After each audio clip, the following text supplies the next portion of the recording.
Hello and welcome to our inaugural Thrive Month, February 2026. My name is Amy Montgomery. I'm Executive Director of Operations at Outer Banks Health Hospital, and I'm here to introduce our speakers for tonight and just welcome you all for being here. And thank you so much for being here. I see a lot of thriving going on in the room. A lot of connection. Anybody meet someone new tonight? Okay, meeting some new folks. I love it. Anyone having an engaging conversation with someone at your table? Did anyone have a nourishing meal with lots of veggies? Okay, and it's the 80-20 rule, so the beignets, they don't count, right? I love that. So welcome to Thrive Month, and I'm just going to tell you quickly, many of you in the room know the story behind Thrive, but for those of you, there may be a few in the room who don't, I want to tell you what the story is. Why Thrive OBX? Why Thrive is because about a year and a half ago, we were on a path, Dare County Department of Public Health and Outer Banks Health, to become Blue Zones certified. So Blue Zones is the research that was conducted about 20 years ago by Dan Buettner, an investigative journalist, and he was out looking for the fountain of youth. He went all over the world looking for the fountain of youth, and he found 5 cultures around the world where people live the longest, healthiest lives. So live to be more than 100, and we're still, working and plowing fields and making meals for their families and all those types of things. And so that research was conducted about 20 years ago, and we were on a path to become Blue Zone certified because I think most people in this room would agree that the Outer Banks is already a light shade of blue, right? We think we are a very healthy, mindful community, and we love that about living here and about being on the Outer Banks. And so we're great friends with the folks at Blue Zones, but the price tag that we had some sticker shock to become Blue Zone certified. It may have cost us up to $8 million. Sticker shock, right? So we decided not to send that amount of money to Minnesota. We have the talent right here in this community, in this room, in fact. Jen Schwartzenberg and her team, and Dr. Bowen and Sarah Summerton, the folks from the Center for Healthy Living, lots of folks in this room. And so we developed our own program, and it is called Thrive OBX. Yeah. So you are here, pioneers of Thrive, because you're here at our first event. And you're going to hear about Don't Stress, Thrive in just a minute. But before I introduce our speakers, I just want to tell you about a couple of other things coming up because you may want to participate. This Saturday, February 14th, also known as Valentine's Day, we're hosting 3 Move-a-thon events at the Tillett Center because moving your body organically is one of our Thrive 5 pillars. And so the events at the Tillett Center, First Flight High School, and the Fessenden Center, there's a QR code on the flyer right at your table. So if you want to click on that QR code and learn more about the Move-a-thon this Saturday, and it's from 7A to 7P. And I think anytime you just jump in and participate for any amount of time that you have that day. And then on Saturday, February 21st, we're hosting a big beach and island cleanup from duck to Hatteras, including manio and Juan cheese. And so the QR code is also there for you to click on and get some more information about volunteering to clean up our beaches and our island and just thrive based on the fact that you're giving back to the community and finding some additional purpose in your life by doing so. And if you haven't already purchased the playbook, so anybody participate in the 12 Bars of Christmas? It's okay, you can admit it.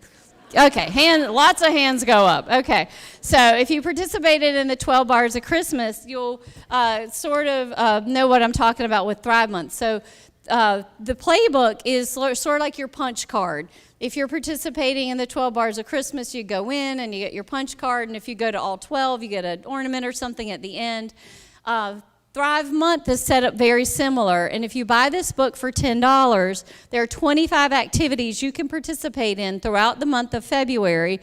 Check your boxes, it's all honor system, and at the end of the month, you can participate in 5 or all 25, and we have various prizes for your participation. So they're $10 each, and the proceeds will be invested into a grant program so that maybe a teacher might apply to do a Thrive event in her classroom at school, or a nonprofit could apply for monies to do a Thrive program. So buy your book on the way out and participate fully in Thrive Month and earn your prizes. So I'd like to welcome you to do that.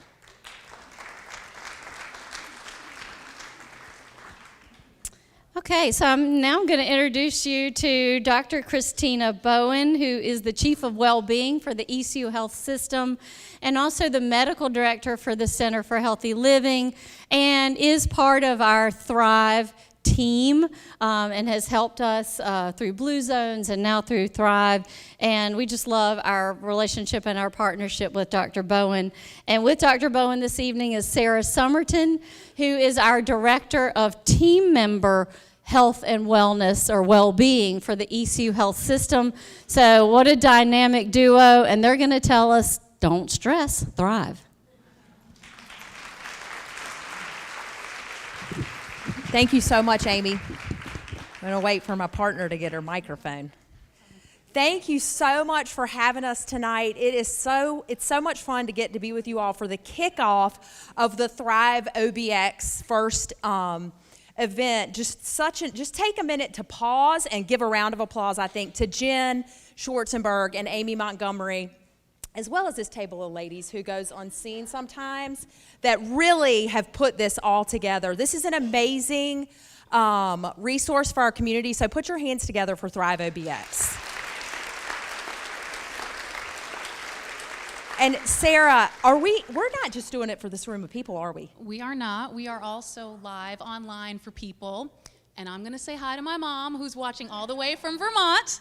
So I wasn't going to miss that opportunity. We are thrilled to have you all here with us. We've got a great presentation for you tonight. And you know what I just realized? I don't have a clicker. Do I have a clicker, or are you guys changing my slides for me? The clicker. It's causing me stress. My heart rate's going up right now. So this is the clicker. I meant to give this to you earlier. Is your heart rate up too now? No, We're both having stress. Okay. So what is stress? Stress is not having your clicker when you're getting ready to start a PowerPoint presentation for 200 people and online. And it's our body's automatic response. You all know this. Anytime there's a challenge, there's a demand, there's a threat, and honestly, it's not just what happens to us, it's what happens inside of us, right? So it's our brain, it's our, what is our sympathetic nervous system doing to our body? Sarah's going to share a little bit about that, but I love this slide that really highlights the stress response, and I always thought it was just fight or flight, right? Am I going to run from the bear or am I going to fight the bear? Hopefully, I don't think I would win. So hopefully I'm going to run from the bear. But it's also freeze. Like, I don't know what I'm supposed to do right now. How many of you have had that reaction to stress before? Yeah, a lot of hands getting raised. And so the other thing that Sarah and I wanted to definitely point out is it happens in positive stress and in negative stress. So a lot of times we think, it has to be when, I'm thinking about, I have a college kid that is causing me great stress right now. You're going to hear about him. Sarah knows because poor her, she has to hear about it every day. And it's often a negative stress, I didn't do great on that test. What? You didn't do great on a test? Mm-hmm. But there's also positive stress. So I got an amazing text yesterday from one of our hospitalists down here who just had his new little baby boy. And it's like, oh my God, that's so wonderful. And I know him. That's positive stress, right? So our body has the exact same reaction, whether it's positive or negative. And I think that's important to remember. And so Sarah's going to share with us, what happens to your body when you have those good and bad stressors? And we're all aware that this does happen. So your immediate stress response. So I walked up here, my adrenaline went way up. My heart rate, my blood pressure increased. Breathing became a little bit faster, blood sugar rises for that quick energy, digestion slows. And this response is both protective and it's adaptive. It helped our ancestors survive. And it still helps us respond quickly today. The challenge that our bodies respond to, that our ancestors did, it's the same way when we respond or inundated with questions, emails, that constant activity, that constant stimulus that is our world nowadays. But what we have to remember is that the body is designed to adapt from stress, but we have to remember to recover from it. And that's what we're going to talk to you about tonight. Problems don't necessarily arise from the stress response, but it's the inability and taking the time that we need to recover after. I know, and Sarah, we talk a lot about this, is that this is good. Like, this is what we want our bodies to do during stress. It's actually protective. And it's whether we react versus respond. So we'll talk a little bit about that because this isn't necessarily a negative, but if we have too much of this over time, it can lead to negative effects. So we definitely wanted to talk about cortisol, which how many of you have gone to your doctor and told them you need your cortisol checked? You should raise your hand because some of you are my patients and you've asked me. So this hormone, Sarah's going to tell you a little bit about it because it's not all bad, right? It's not all bad. This is released after stress begins. It helps maintain that energy. It can help reduce inflammation. And it follows a daily rhythm. You know, this goes up a little bit in the morning. This is what gets you out of bed. And it should go back to a normal level after that stress ends. So it released, can you tell I'm nervous? You're doing so awesome. Thanks. Okay. So it's released to help you respond to challenges, increasing energy, sharpening focus, keeping you alert. The problem, what happens with chronic stress is, it's constant. It stays elevated over time. It stays longer in the body longer than it should. It never gets that all clear signal. Your body, it's elevated. Your body's just never recovering. So stress itself, again, isn't the enemy. The lack of recovery is. We're not here to tell you to eliminate stress, but we want to help you teach your body and mind to return to a calm baseline. And you know, this is funny because I'm looking around for those of you online and people are taking notes because it's got cortisol up there. I'm telling you, like, this is one of the most common things that I hear. And so I think it's really important to know that cortisol overall isn't bad. I mean, it really is good. We want to respond to stress. However, it's when we have that cortisol for prolonged periods of time, like Sarah was saying, and it's elevated. And what happens over time with that chronic stress is we get what's called meta-inflammation. So it's this underlying low level of inflammation. And how many of you have arthritis in the room? I'm about to turn 50 on Saturday, so I mean, I have got it in full effect.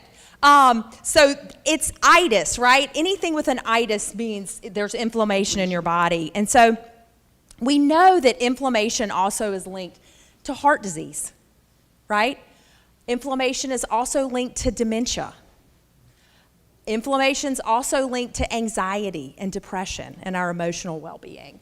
And we know prolonged inflammation will weaken our immune system. And so that's what we really want you all to hear is that stress, an acute stressor, not bad. It's that chronic stress that we're not coping with and choosing to respond. We're just constantly reacting to. So how many of you in the room and online, raise your hand if any of these, you've ever experienced any of these after chronic stress?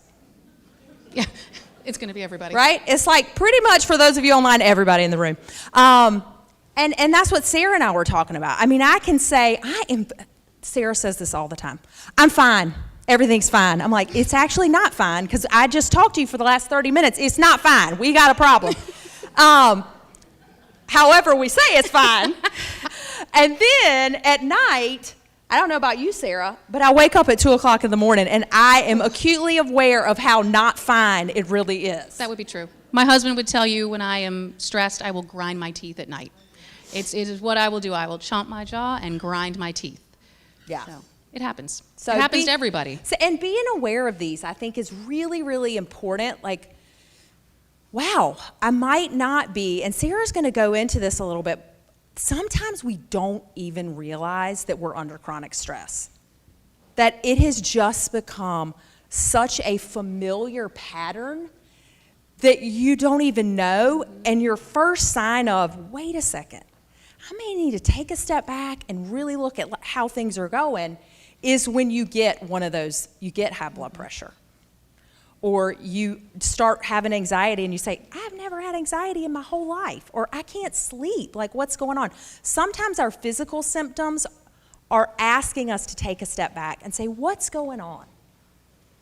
So when we talk about stress becoming more than a feeling, I wanted to give an example that everybody could easily relate to. And I think one of those is, if I slow down, things might fall apart. So I'm always on. I have my phone, I have my watch, so I can answer every email. I can respond to my boss as soon as she texts or calls me. I did text her on Sunday. I felt terrible. I know, I'm joking. And she didn't answer me. So, and it's not being afraid of responsibility, it's fearing what happens when you stop carrying it, even if just for the weekend, if, you know, that when you shut your computer at night, what happens when you stop carrying it? So you work the weekends. You know, it's Saturday and you're in the kitchen and you're thinking about the week ahead. So you check your emails. You look at your calendar for the next week. And for a few minutes while you do that, you're like, oh, I'm productive. I know what to expect. So it resets everything. But it's a Band-Aid. It's not a real fix. And you don't have to work on the weekends like that. You don't have to be responsible and carry that burden all the time. That's what your boss says too, right? That's what my boss tells me as well. Yeah. Yes. Because sometimes stress can almost be a way of control. Would you say that, Sarah? Oh, it absolutely is. So being always busy, always responding, always holding things together. I think I'd be lying if I didn't say that gives me a sense of control. And again, with the phones, you know, knowing where my kids are if I wake up at 2 in the morning worried. I do like Life 360. Yeah, I can look at my phone and see where they are, and my husband keeps telling me, stop doing that. But it's a sense of control. And with all these changes, I'm not quite 50 yet. She'll be 50 before I am. But when life is changing, whether that's your children going to college, a parent dying, you spend a lot of time at work, there's a huge sense of control that comes from that. I can control what happens there. But that can also bleed over into your personal life when you should be perhaps dealing with the things. Yeah, my kids went to college. I had a parent that died. So, yeah. Anybody else felt like that? Just me? Okay. Yeah, and it's almost like stress is your escape, because that feels better to stay in that, on that wheel, than to have to take a step back and check in with yourself and say, what am I really feeling? What do I really need right now? And sometimes it's hard when you actually feel like you have nothing to do.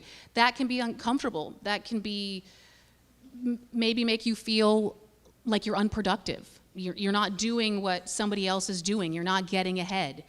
Things like that. It shouldn't be uncomfortable. Slowing down can feel unsafe.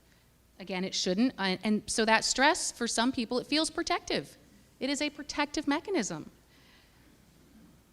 Sometimes it can just feel familiar, like you said. Yeah. Yeah. Like, how many of you sit on the couch? I hope I don't get a lot of hands on this. If you sit on the couch and read, you feel like you're being lazy. Raise your hand. Right. Yeah. Right? I am training for a race and watched a show on Netflix and ran like 16 miles on Sunday for this race. And I said to Sarah, I felt lazy because I watched a show for 3 hours. That is insanity. While running, right? On a treadmill. Like 16 miles. That's the kind of like cuckoo, like you got to check in with yourself, right? Wait a second. I'm actually taking care of myself. It is okay to rest. And I hear that a lot from people. I've actually had people that this is so familiar for them. I'll say, okay, I hear you got a lot on your plate. What brings you joy? I don't know what brings me joy. I don't know. And that's their goal for the next 3 months till they come back and see me, right? Yeah. Stress can be comfortable. So it's super important that we take time to recover, right? The body is, we've talked about it. The body's designed for stress, but we have got to recover. Our body needs to recover. Our brain needs to recover. And truly, you heard, our health really depends on it. I mean, I see patients in my clinic all the time that say, I don't want to go on blood pressure medication, Dr. Bowen. And I'm like, okay, well, let's talk about how you're coping with your stress then, because I'm hearing that that's really contributing, and you might need to be on medication. And you definitely need to start tackling that stress, and let's think about positive coping strategies. And then that really does, lack of recovery, I mean, it really does lead to health problems. And that is in your control. That's the thing that gets me, is that stress, as far as I can tell, I'm 49. I'm claiming 49 till I'm going to go in claiming 49.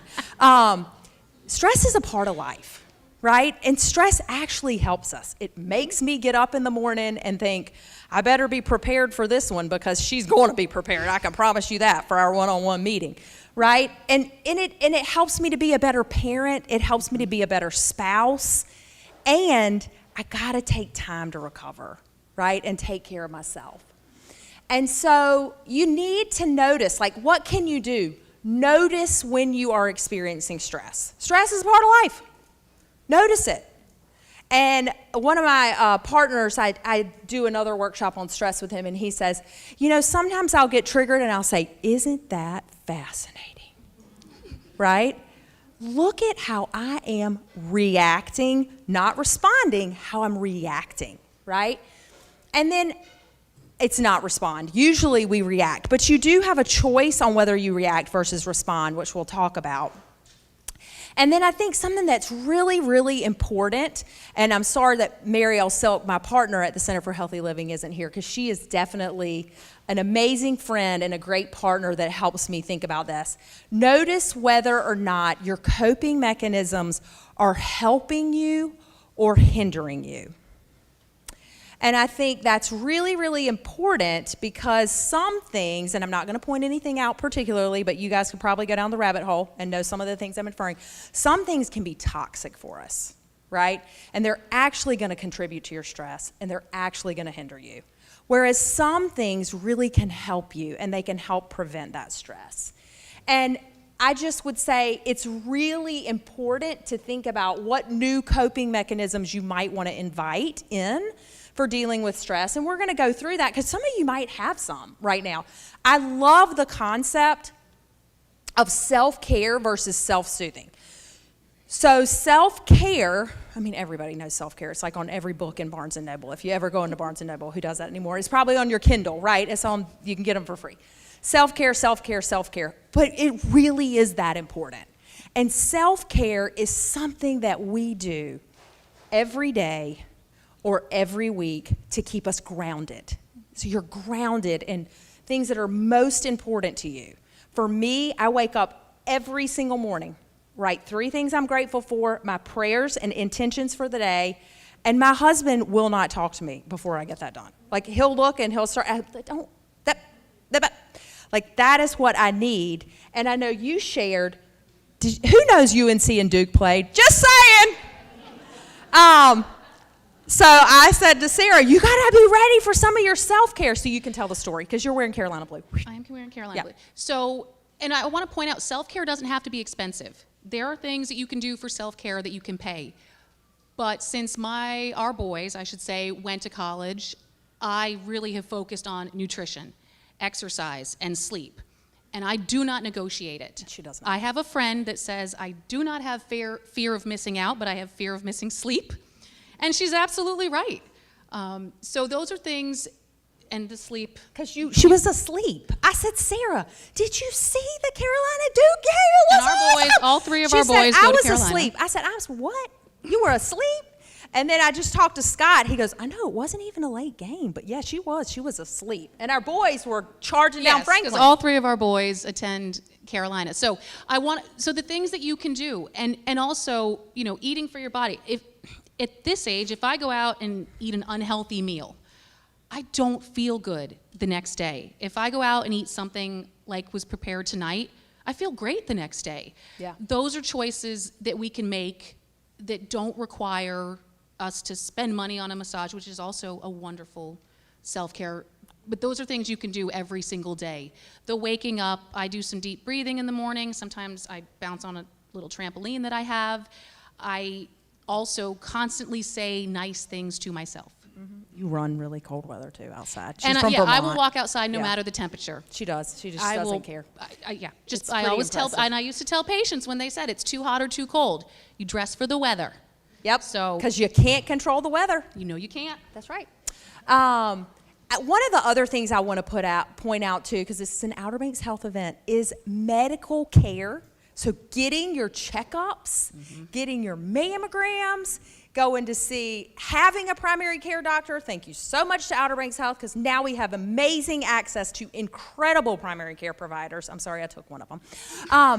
And that's part of self-care, right? The self-soothing are activities that provide distraction or comfort. And it's funny because we were talking, we both said, I'm glad exercise is self-care and self-soothing. It can be both. Yeah. It can be both. And, that could be singing, bubble baths, a massage, getting fresh flowers. I love that.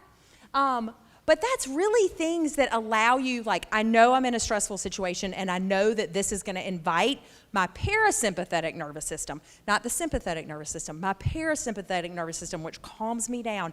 That's what those soothing activities are. Hugs are soothing. Yes, they are. Yeah. Do you have any self-soothing that you want to tell us about?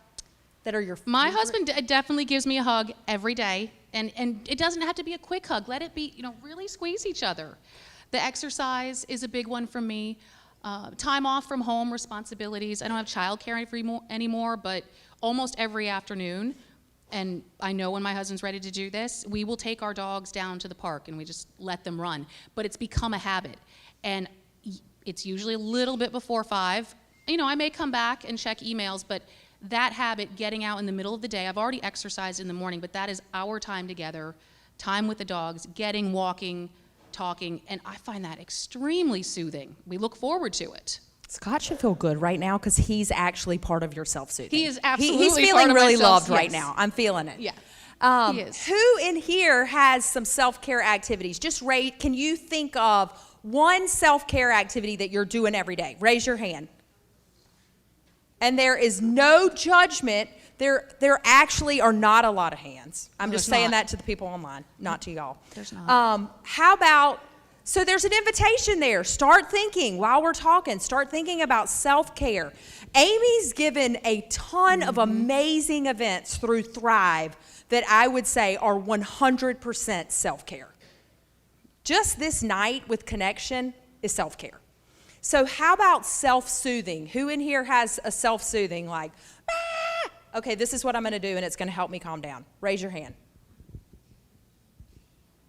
Okay, so a few. More of you definitely binge. Yeah. More of you binge. I will binge the Netflix. Yeah. Yeah. Oh, I have. Yeah, I just was telling Yeah, her I we have a great series I'm binging on right now. Yep. So these are great, and I don't know if we're going to share the slides after. You have the most amazing handout. Anna did an incredible job with your handout you're having. your But table. I love this slide, self-care versus self-soothing. I really think this is important to take home. So you've heard me say, I've been giving you teasers about control. And I think that's really important because when we think about stress, how many of you stress about things that you have zero control over? They're in that outer ring, things that are completely outside of my control, right? Yes, often stress grows, right? When we focus our energy on those things we can't control. And then you're like, this could happen, oh my gosh, and then this is gonna happen, and then they're gonna say that, and this is gonna happen. I mean, you go down the whole rabbit trail, right? And you have no control over it. So I really want us to think and shift. I'm inviting you to explore what it would look like to really focus on things that you have control over, things that you might have influence over. You can acknowledge things that you don't have control over. We all do, right? So we're going to go over some of these, right? So in my control, one of the things Sarah just said is she does self-affirmations every day. That's in her control, right? The way that we talk to ourselves is 100% in our control. We say 5,000 words a day. Guess how many words we say in our head? 50,000 words. So you better believe if they're kind, you're going to have a good coping strategy. If they're not kind, that might be that stress coping that's hindering you, right? So really important, your actions, your attitude, your focus. Like Sarah said, what you eat can either fuel your body or it can harm your body.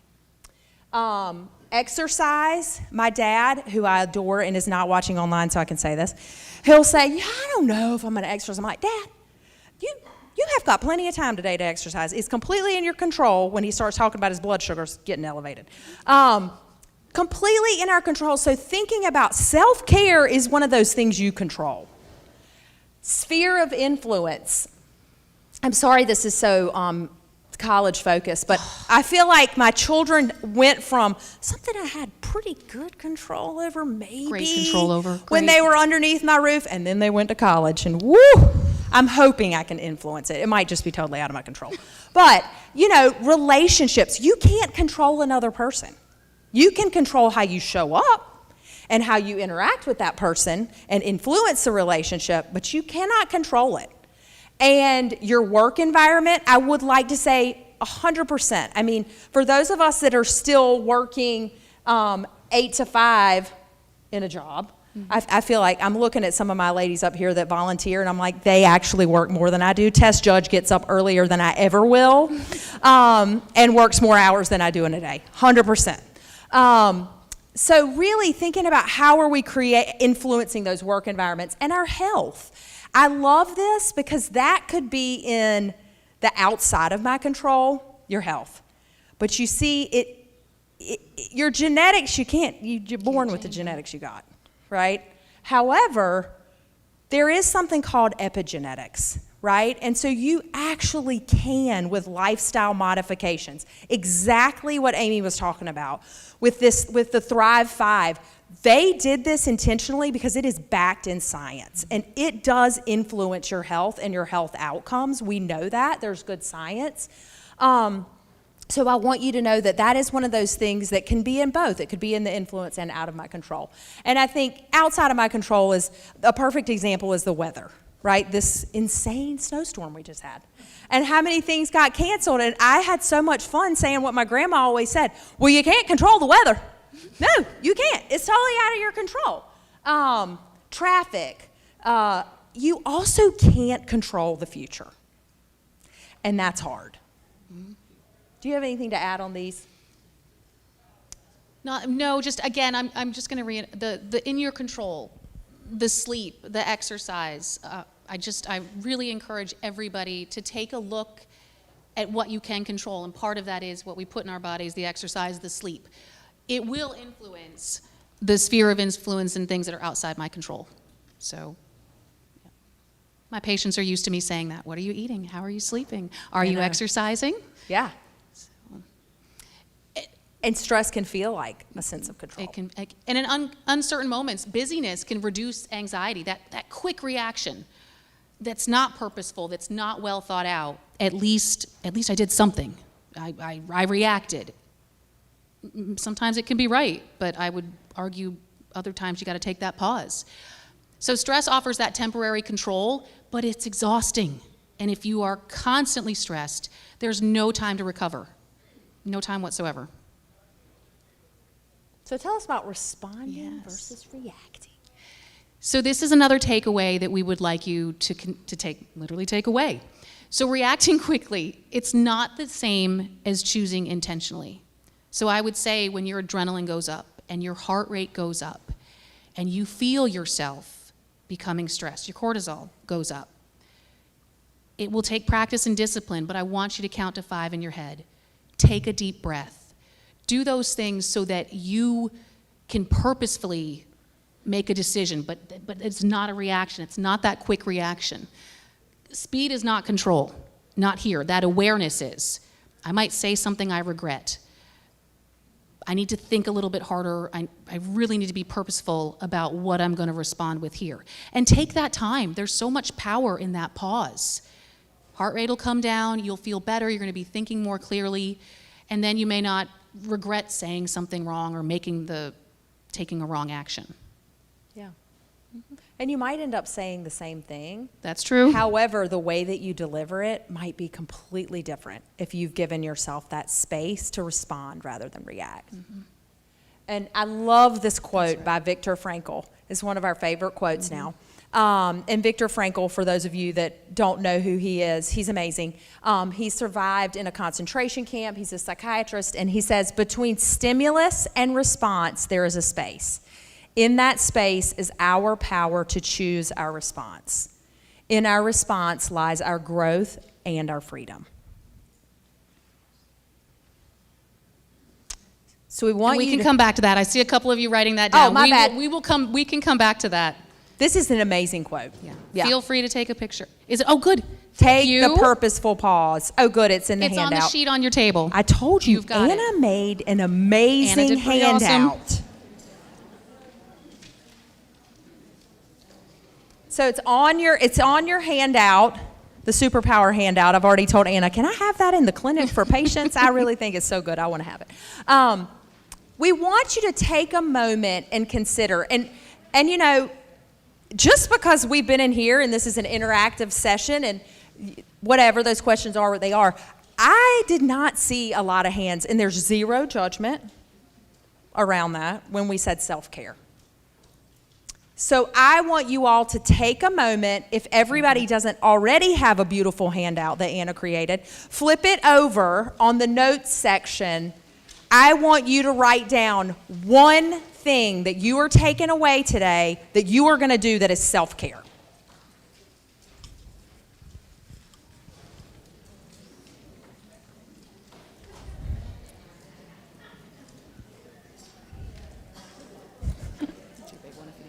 Mm-hmm.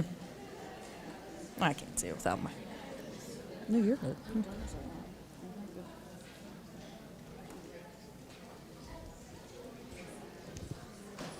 Okay, everybody's talking and connecting, and has everyone written one down? It's jamming me up because those of you that have been to a presentation with me know I would come right up to you and walk and say, tell me your self-care habit. However, I'm not allowed to do that because there's people online and they wouldn't be able to hear us. And so I'm going to have to trust that you wrote down. Raise your hand if you wrote down a self-care. Okay, I'm feeling better about that. That's pretty good. That is good. Oh, I'm going to that. Yeah. Okay. And really, we know that thriving, because we're talking about thriving, OBX Thrive, or Thrive OBX, sorry. Thriving does not mean that we're stress-free. That's not what we're saying at all. You've heard me say over and over again, stress is a part of life. It's how you respond rather than react to stress. And I love this. Stress does not define who you are and how you respond. Exactly like you said, Sarah, like allowing yourself that pause and that space to choose your response. And it takes practice and discipline. I will be the first one to admit that. My mother would say, you never do that. But I do, but it takes that practice, and it's saying nice things to myself in the morning, and it's being in meetings with people. Maybe there's a disagreement or I see something differently, and really thinking about how I want to respond rather than that quick, you're waiting to speak as opposed to just having that pause. Yeah, love it. So we really wanted you, which is why I said raise your hand, write down the self-care. Self-care is what helps you thrive, and thriving actually supports self-care, right?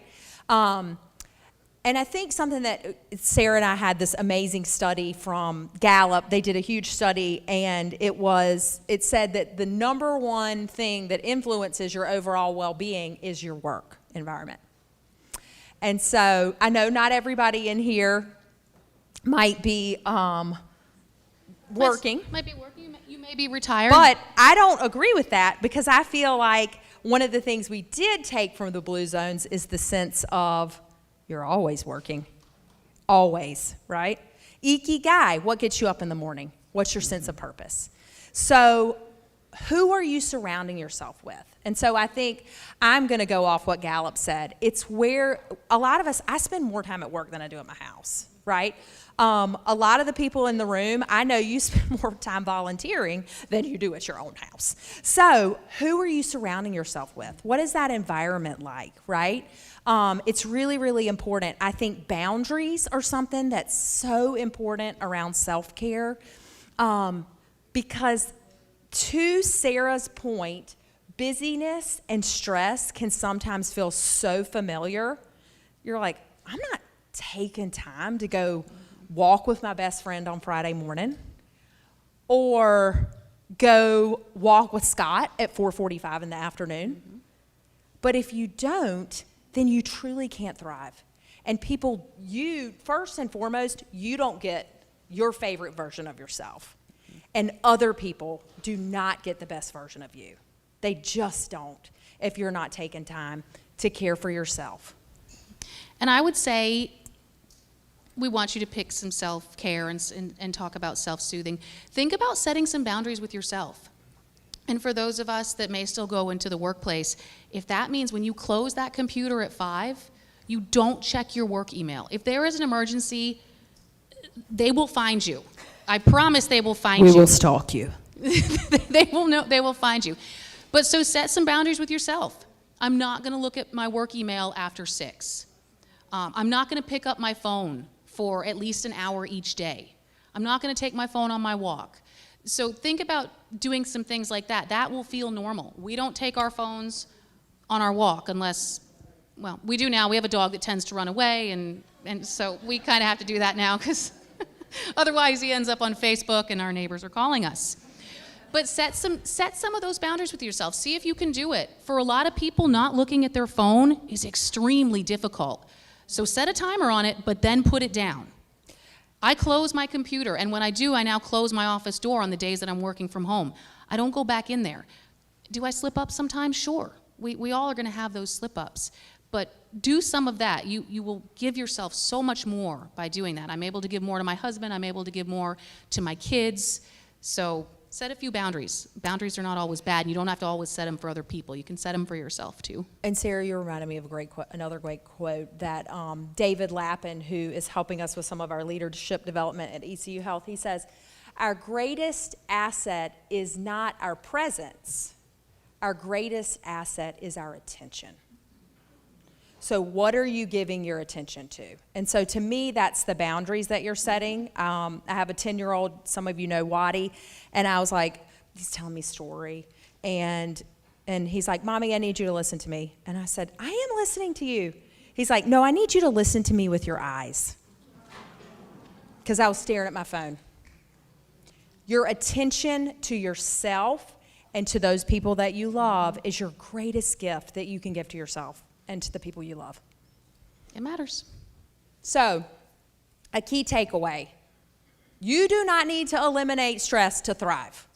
I hope you've definitely heard that tonight.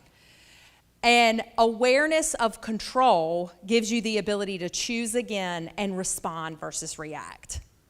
And I think you had something else to add. It did. This is on the wonderful handout that Anna prepared. Thriving is not about eliminating stress. It's about responding with intention, recovering consistently, and caring for your well-being. So if you take anything tonight, please take that. Write that down as well. Take a picture. Look at that every day if you have to. Say it to yourself. Your mind will believe you when you say things like that. The mind is powerful. Mind is powerful. Yeah.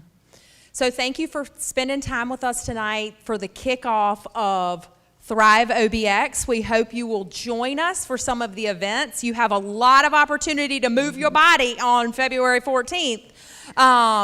And we'll be up here for questions or thoughts after the talk. We're not going to do questions and answers right now live because our people online wouldn't be able to hear. So thanks for having us. Thank you.